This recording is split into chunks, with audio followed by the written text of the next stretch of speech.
something, and we're going to talk about 3 questions this morning. And the 3 questions that we want to look at are questions around problems. I'm not sure about you, but when I have problems, I necessarily don't like to share them. And especially with those people that say, you know, those people that you've talked to them about something, and they have said, I told you so, or you don't want them to say that. And so when I was 16, I worked all summer to buy my first car. It was a 1976 green Toyota Corolla. It was awesome. Anybody ever have a Corolla? Yeah, we've all had Corollas at one time or another. And it had 106,000 miles on it. And my dad just thought that was astronomical. And there's no way I should buy it. But I could afford the entire car with my own money. So I purchased the car and drove it all winter. And then it was springtime, and my friend and I decided to go on a camping trip. I lived in Vancouver at the time, and we were going to a place called Manning Park, which is about 3 hours away. Had a great time there, except we kind of forgot that it was winter time in the mountains in March. And so we froze all weekend, and then we were coming back and got to a place called Hope, which is about 2 hours from Vancouver, and we stopped for gas, got back in the car, and the car wouldn't go out of second gear. What do you do? There's no way I'm calling Dad. No way. Too much pride. So my friend and I drove it home. It took us about 6. We found every back road and every way because it wouldn't go over 30 miles an hour, at that 40 kilometers an hour. And so we just drove that baby home because I was not going to call my dad because I knew what he was going to say. Told you so. I've been those times when I've been in class and the teacher asks for a question, or asks you to answer a question. Either you don't know the answer or you say the wrong answer and they make you feel stupid or ashamed. Or you have a question that you want to ask that I wanted to ask in a place, and I asked the question, and you're made to feel stupid. So I've learned that I don't like to speak up in crowds, even though I'm in front of here speaking right now. Because I'm afraid of if I have this problem that I'm going to get shamed, or something's going to be, I'm going to be made to be laughed at or made fun of. So I stay quiet. Some of you have been like that. You've had a problem and you don't want to share that problem. You don't want to share that problem because you've been made fun of before. And I don't think I'm the only one that's scared to put their hand up and says, hey, do you know the answer? It's like, to this day, I will not do that. Just a few years ago, I was shamed in a pastor's conference when I did the exact same thing. So today, I still will not do that. When there's asked rhetorical questions, where I won't put my hand up. For that same fear. You don't want to feel that. I don't want to feel that again. But sometimes we have those problems in life that we don't want to share with anyone else. We don't want to share it, and we've done these problems, and we know it's our fault, and we should have known better, and so we just keep it inside and we don't talk to anybody, and we necessarily, for sure, don't talk to God. Because why does God want to talk to me about these questions again? This is my fault. I screwed up again. He must not really like me. And there's voices that come along in our head, and if you're new to this, or just trying to understand who God is, or maybe you're just here for the first time as man, I just want to walk with you and say, it's awesome that you're here. And this morning, I want to ask you, wouldn't it be awesome if God does exist, if we could actually ask Him about solving some problems? And this morning I want to look at a story. It's not a story, it's actually a true story that happened in the Bible about how Jesus did a miracle and what this miracle says about how God thinks about us and what He thinks about our problems. Now, if you're sitting here today, you may have had that idea of like, there's no way that God could forgive me. There's no way that He wants me to talk to Him about this problem. He must be upset with me. I never measure up, and I'm going to let Him down. Now that's me. And maybe that's you. And this morning I want to look at the story and to see some aspects of God. I'm going to ask 3 questions this morning. And we're going to see how God answers. So let's look to God's Word and see how that works. So Mark chapter 6. And Mark is a gospel. Written in the Gospels, there are 4 of them. And they're written about things that happened in Jesus' life. And we're going to start and we're going to look at Mark chapter 6, verses 30 to 44.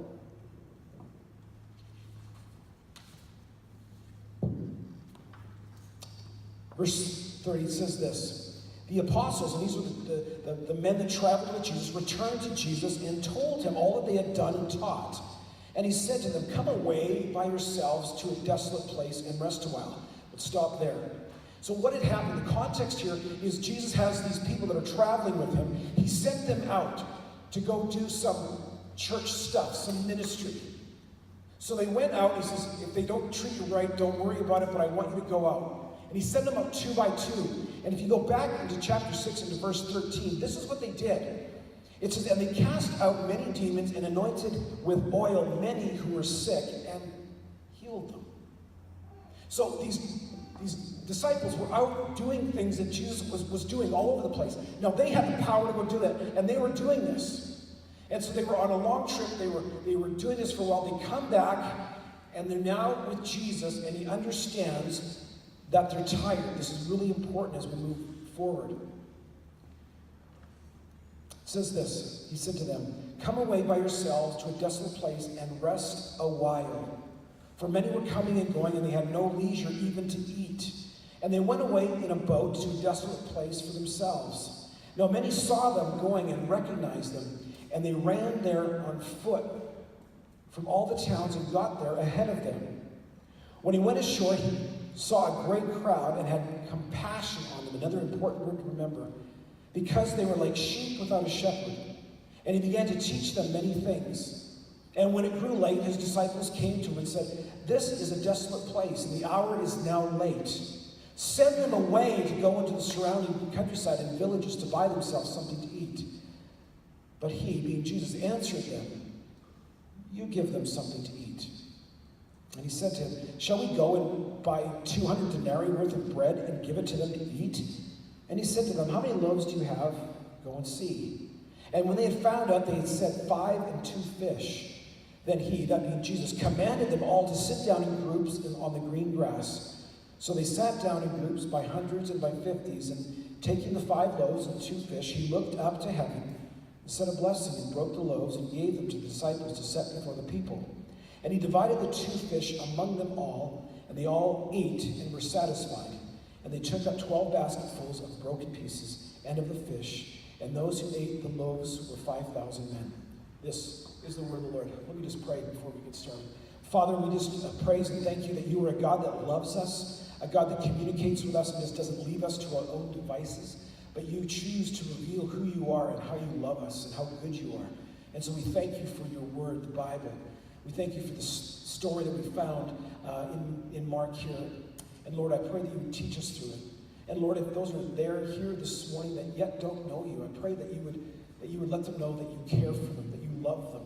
And Lord, for those that are here that have things going on in their life that are struggling, I pray, Lord, by your word and by the worship in this place today, Lord, that you would speak to them by your Holy Spirit. We pray for all this for our joy and your glory. In your great name, Jesus. Amen. So here we've got this story of the disciples are coming back. They've done these great things. They've seen God do crazy things, and they're tired. Any of us get tired? Like, we get tired. It's summer, right? Like, where is everybody in church? They're not here. Why? Because they're out doing things. We enjoy that. And you see what Jesus' reaction is to tiredness. His reaction is, let's go away and let's care for them. And sometimes we feel guilty when we go on holidays or we take time off from doing important things like the ministry of the church, especially for pastors. They leave the church and go, man, I've got to be there because I want to keep serving because I love my people. I love shepherding my flock of people. So they work so hard, and often I'm on the other end of it where I'm encouraging these pastors to continue to go on, to take a break. And most of the time, with church planners that I work with, I'm telling them you need to take a break. You need to slow down. I'm not telling them they need to work hard, but I'm telling them you need to slow down. And Jesus' response to us is when we're tired, he wants to care for us. You see, he was tired. He says, let's get away. And I love what Jesus does do. Like, get away, and he got in a boat. Boating is my favorite thing to do. I'm going boating this afternoon, and I'm not going to feel guilty because I love boating. It's the place where I just love to be out in the water with my family and friends. And so I've got verses to say that I've got a boat, okay? So Jesus got away in a boat, and it's okay. So if you have a boat, stop feeling guilty that you have a boat. Just share your boat with lots of friends. But what it is the point here is that Jesus really cares for his disciples. He knows where they're at. He knows they need a rest, and he gives it to them. So when you're going on holidays or have had holidays this week, this summer, or whenever you have them, enjoy them. Take them as a gift from God, that you can stop, that you can slow down, that he's got it, that he's in control, not you, and enjoy it. And give God glory for the fact that you can have some time off. That is a good thing. That's not even one of my questions, but that's just free. But we'll keep going. So what happens here is they get in the boat, they're going across the lake, they're having a good time, they're probably eating some food because they haven't eaten, so they've got this time. And what happens where this was taking place is people could actually walk around, run around the lake, and actually get there before they got there, because the lake was 6.5 kilometers across, and it was about 16 kilometers around the lake. And so if it wasn't a windy day, they didn't have motors then, too bad for them, so they couldn't do any water skiing or have any fun that way, but they had to row or they had to wait for the wind. And so by the time they actually got around, there was people waiting for them on shore. Now, picture the situation. Jesus is with his buddies. He's wanting to encourage them. He's wanting to spend some time with them. So they've had a few hours in the boat together. And now these people come, and I'm sure Jesus is tired too, because what we find about Jesus through all of Scripture is that Jesus was God, but he was fully man. He cried, he got tired, he got hungry. All of the same things that we feel Jesus felt. And you ever have those times where you just want to take a break, and yet there's people around, and you just, I can't. And this is the problem that most pastors fall into, is they always want to keep care of their people because they're called to care for their people. And so Jesus comes to the shore, and he's there with these people. And I want us to ask these three questions. These are three questions we're going to answer this morning. What does Jesus think about us and all of our problems? Number two, what advice will he give me for my problem? And number three, how does Jesus fix the problem? Those are the three questions that we will answer here today. So what does Jesus think about us and all of our problems? So he gets there, and these people have fallen because they're needy. These aren't a bunch of people that are well put together, have everything going well, and they want to bless Jesus. These are needy people.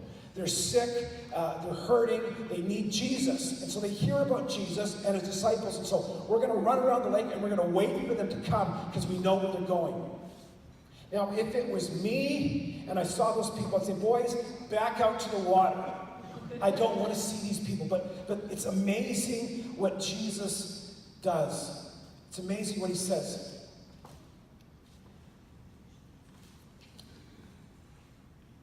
Verse 34, he says, when he went ashore, he saw a great crowd. So it wasn't just one or two. It was a great crowd, lots of people. We know it was 5,000 men.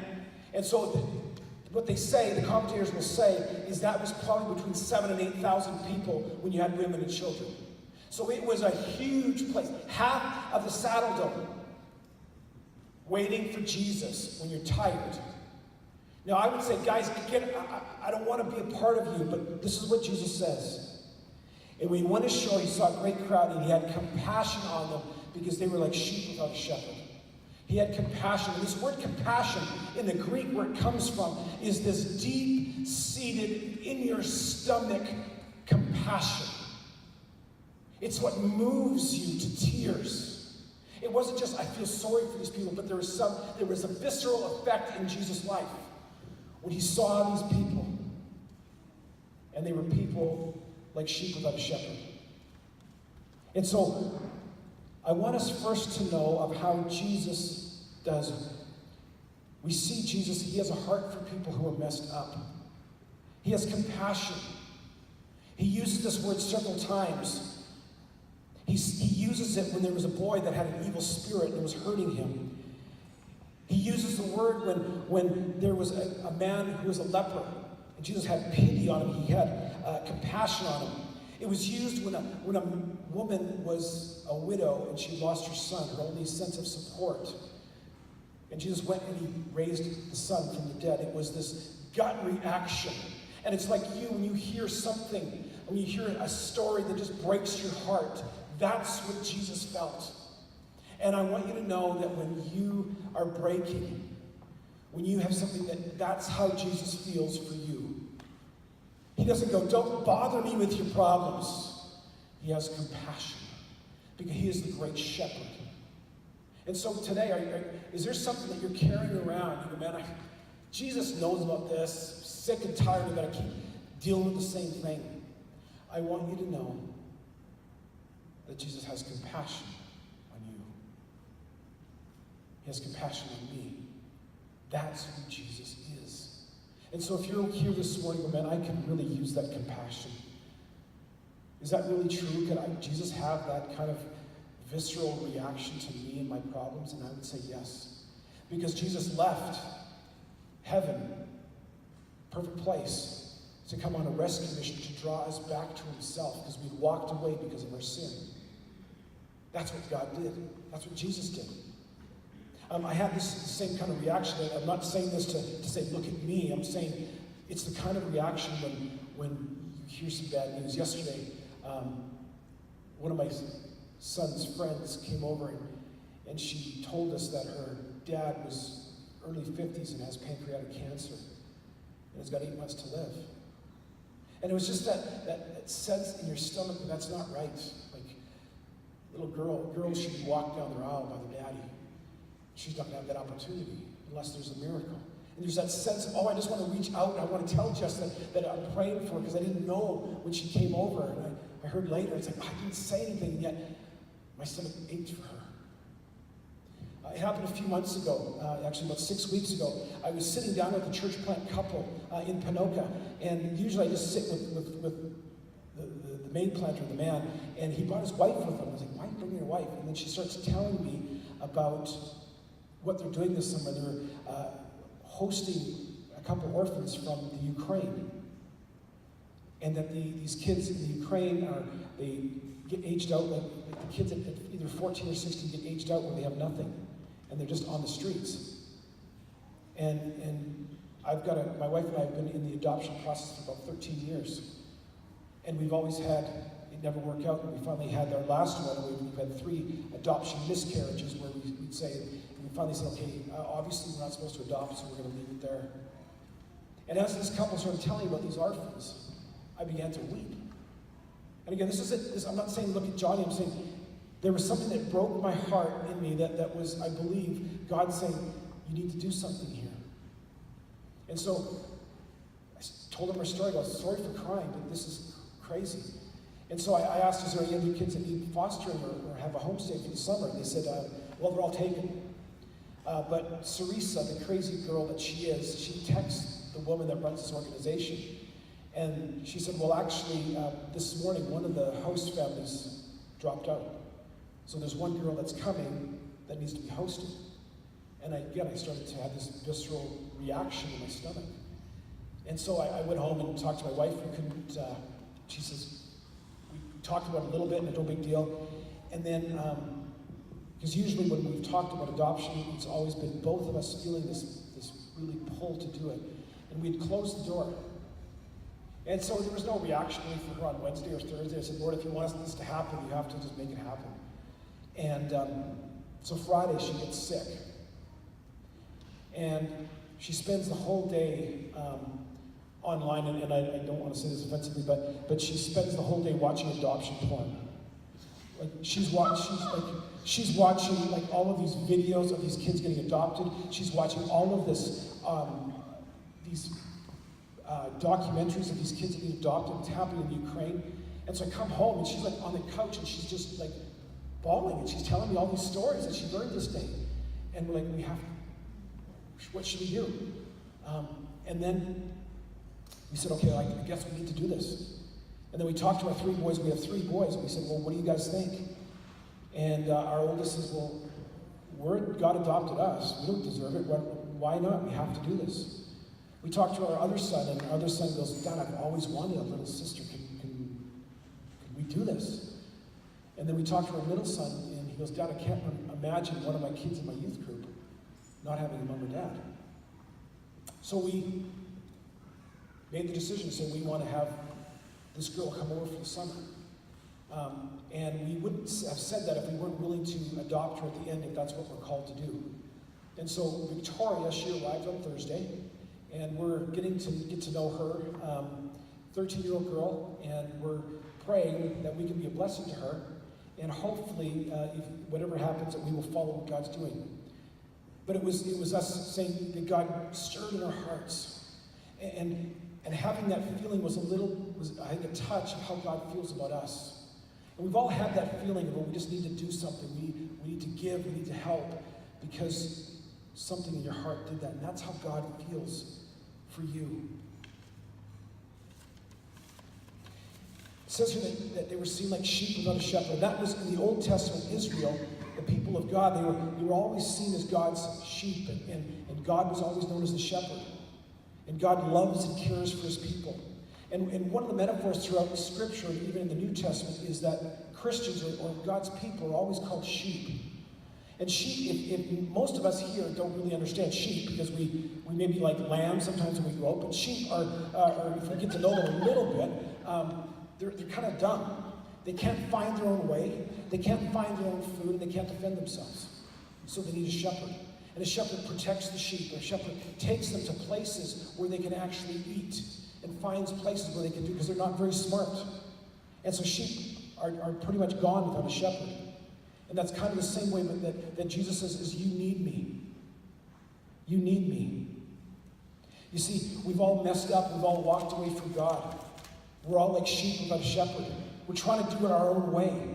And what would happen in those days when the sheep would wander off, the shepherd would actually leave and go find and bring the sheep back. And that's exactly what Jesus did when he came to earth. We had walked away because of our sin, and Jesus came to earth to bring us back to himself. So we want to ask the second question now. So what does Jesus think about us and all of our problems? The answer is, he has compassion on us. So wherever you're at today, he has compassion on you and your situation. Even if it's your fault, he has compassion on you. Because you need a shepherd. You need to be in relationship with God. The second question is, what advice would you give me for my problem? So this is my problem, Jesus. What advice would you give me? Jesus' solution to our problem, he helps us realize that we are powerless to fix the problem. So look what he does, verse 35, look to me in the text. He says, when it grew late, so he's been teaching, he's been healing, he's been doing all these things, his disciples came to him, that's Jesus, and said, this is a desolate place, and the hour is now late. Like, as if Jesus doesn't know that, right? Like, they're going like, Jesus, I know you're all, loving these people, but it's late, and as you can see, there's no food around me. So why don't you, and these guys were, it seems a little disrespectful to Jesus. Like, what are we doing here? So then Jesus, never try and trap Jesus or make Jesus, because it never works for you. So verse 36, send them away to go into the surrounding countryside and the villages and buy themselves something to eat. So they now tell Jesus how he's going to fix the problem. Ever tell God how to fix the problem? How you want it fixed? Usually never does it the way we want it. He does it way better. So he says, Jesus, just send them away. But, of course, Jesus answers and says to them, verse 37, you give them something to eat. And they said to him, shall we go buy 200 denarii worth of bread and give them to eat? So he's like, Jesus, it's going to take 200 denarii, which is like $30,000 in our money to pay for them to go and eat. Jesus, maybe you don't remember, but we left everything to follow you. We're unemployed like you. Where are we coming up with this money? Why did Jesus do that? I believe Jesus did that to help them realize that they can't fix this problem. They don't have 30 grand. Jesus wanted them to realize they didn't have the money. He wanted them to realize there's no way these people can be fed. You see, we're all poor. And the great thing that sometimes that happens in our lives, we're in situations, we're up against the wall where we cannot fix the problem ourselves. And we sometimes ask the question, at least I have, is God, where are you? Where are you at with my problem here? And yet God brings us to the end of ourselves so he can bring him to himself. Sometimes God brings us to the end of ourselves so he can bring us to himself. And that's where we need to be. He showed the disciples, yeah, you're right, you don't have the money, you don't have the means. But what do we have? Back to our story of adoption, or of bringing Victoria over. We were really busy at the end of June, and we came back, we were on holidays, and we needed to get a bunch of things together for her to come. And again, people had been in process for months about this, and we just joined in late because our family dropped out. So we come back from holidays, and it was Monday. Victoria was coming in 10 days on the Wednesday, which was last week. And we needed to have a intervention study done, a police history check, and a home study done. And so we got up Monday morning, we said, Jesus, there's no way. We phoned, they say it's 6 weeks. She comes next week, and like, this is not gonna work. And my wife and I were utterly like, God, we know you've called us to do this. You've opened the door for this. And now we can't do anything. And this is not gonna work because of this. So we phoned up 6 weeks, so I said, let's go downtown. So we go downtown to the office of the Child and Family Services. The receptionist tells us, it's 6 weeks. Might be earlier, but that's what it is. I says, is there anybody else we can talk to? She goes, well, there's a lady downstairs. The lady downstairs comes up, and I had to go move the car for parking. And I come back, and as I was walking on the road, I just walk over, there's nothing we can do. This is completely out of the realm of anything, because it's government, right? They don't change. This is the way it is. If you work for the government, I'm sorry, but there's just one way of doing it, right? And so we start talking, and I tell this lady, can I tell you a story? So I told her a story of what was going on with us and why this is so late, the story of the kids in Ukraine and the orphanages. And she goes, is this a homestay or an adoption? She goes, it's just a homestay for 5 weeks. She goes, oh, I can do that. Stamp. From 6 weeks to 30 minutes. And we were like, oh, there's no, like that's just crazy. Like our jaws dropped open because that doesn't happen. And so I said, I'm going to work as hard as I can to make it happen, but I can't make paperwork happen. So then it was like, we're going to do a police check. He said, well, it's 2 weeks. It's like, 2 weeks. I've done these before. Like they were like 1 or 2 days, no big deal. And then so they said, well, because of who you are, you've had them done before, we'll give you a pass until it comes in 2 weeks. So that was checked off from the adoption agency. And then it was the homestay. And so the homesteading person could come in, and we've done lots of these before, and they could be really picky and nitpicky. And the lady that was sent over was a woman that sends her kids to my wife's Christian school, and she knew all about us and what we were doing, and by the end she left, and we passed with flying colors, and she gave us a recommendation that we could do this. And so like, for things that were in the morning, we didn't know if this was gonna happen or we could do it, and it was completely out of our range to help make it happen. God did it. I had friends praying, I said, I need this prayer specific. And it happened. So then we were told it was one price. And then after we were doing it, it was told, well, it was $2,900, and then it was $3,100, and then we have to pay $500 for home study. And then they told us it was in US funds. And I'm like, really? And so the day we found it was in US funds, one of my friends who we'd been walking this through said, hey, comes he starts telling me about how great his business is doing. He's not a guy to brag. He goes, I just want to let you know that we've got money set aside for this if you need any extra money. Same day. So then I said, hey, just let me tell you, it was in the US, and this extra money that we hadn't bargained on and we hadn't planned for, could you do it? Doesn't reply to my email. Doesn't reply to my text. It's like, okay, what's going on?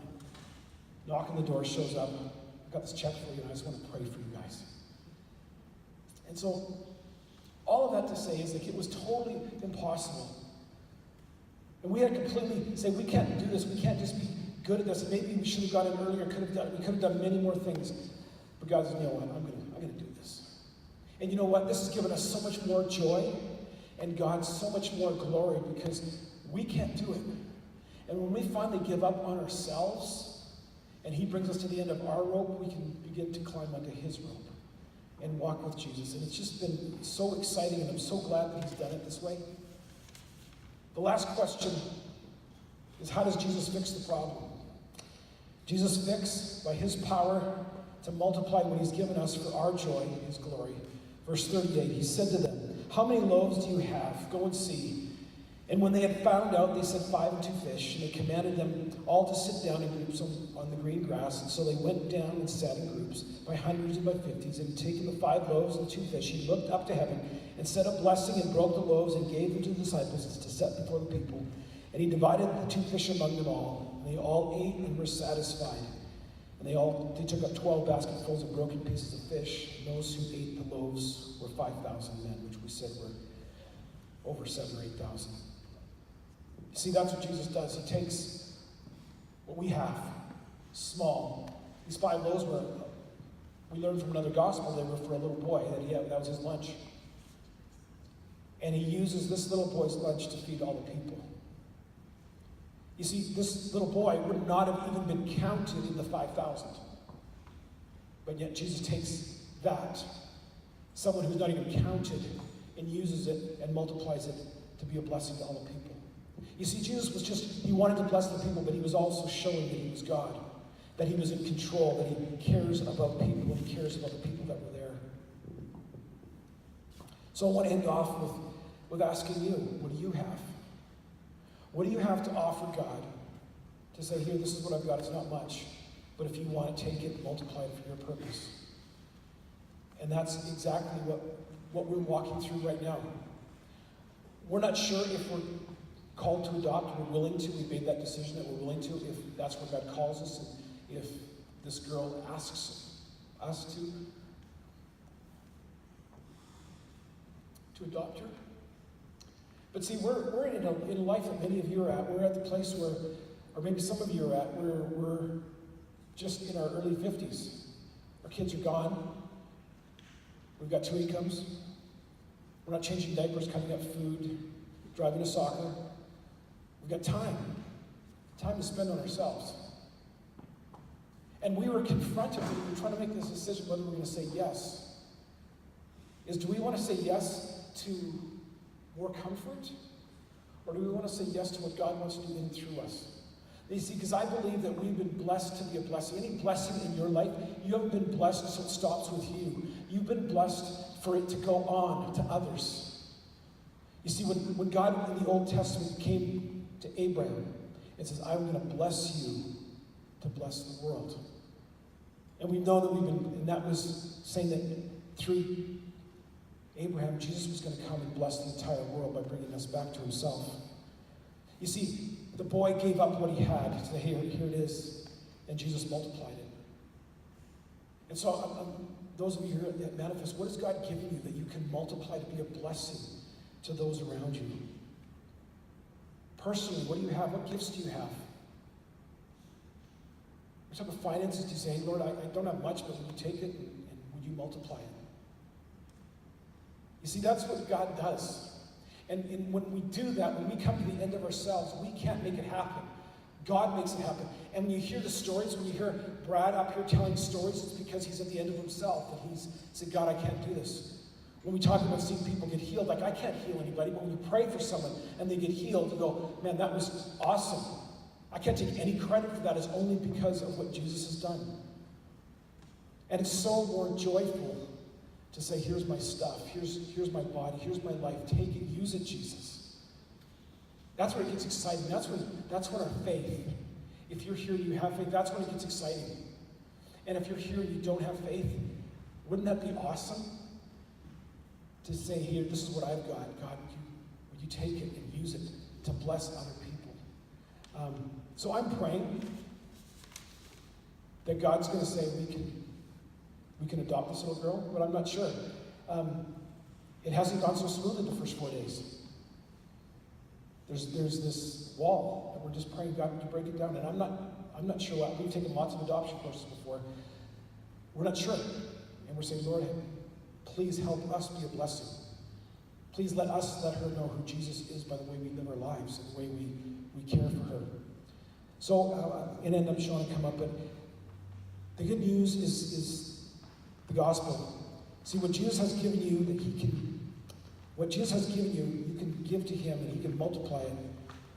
And he can multiply the compassion that he had for his people when he saw them, when he got out of the boat.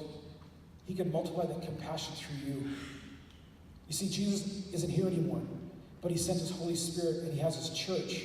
And his church, us, are the ones to be the carriers of that compassion. And so I pray that we would be people that would err on the side of action of what God can do in and through you.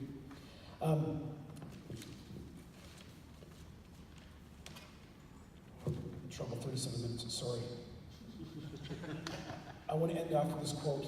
My wife and I, before we decided to do this, we didn't have much time to pray. And I go, why do we need to pray about this, really? Because we always want to be so cautious and make sure we're doing the right thing. And she sent me this quote. When I was thinking that, she sends me this quote. It's by Francis Chan. He wrote a book called Crazy Love. He says, we need to learn to err on the side of action because we tend to default to negligence. So many won't do anything unless they hear a voice from heaven telling them precisely what to do. Why not default to action until you hear a voice from heaven telling you to wait? For example, why not assume you should adopt kids unless you hear a voice telling you not to? Wouldn't that seem biblical, since God has told us that true religion is to care for the widow and the orphan? And that just cut to my heart of, man, we're all about myself, all about my comfort. And the Lord just said, hey, it's not about you. I want to bless others because I blessed you. And so if you're here this morning, what do you have that God can take and multiply? All you're saying is, here it is, Jesus. Take it. Use it to be a blessing to others.